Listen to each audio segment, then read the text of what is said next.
দরবারে ফরিয়াদ করলেন, আন্নি মাসানিয়াদ-দুরর ওয়া আনতা আরহামুর রাহিমিন।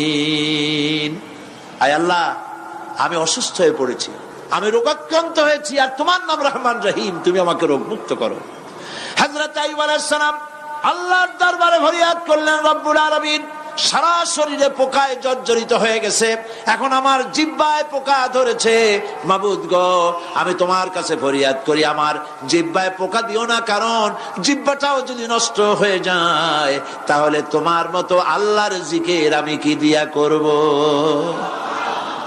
হযরত আইয়ুব আলাইহিস সালাম আল্লাহ পাকের কাছে যখন এ ধরনের ফরিয়াদ জানালেন, রব্বুল আলামিন তাকে তার রোগ মুক্ত করে দিলেন, তার স্ত্রী পুত্র সব আল্লাহ রব্বুল আলামিন ফিরাইয়া দিলেন। সুবহানাল্লাহ।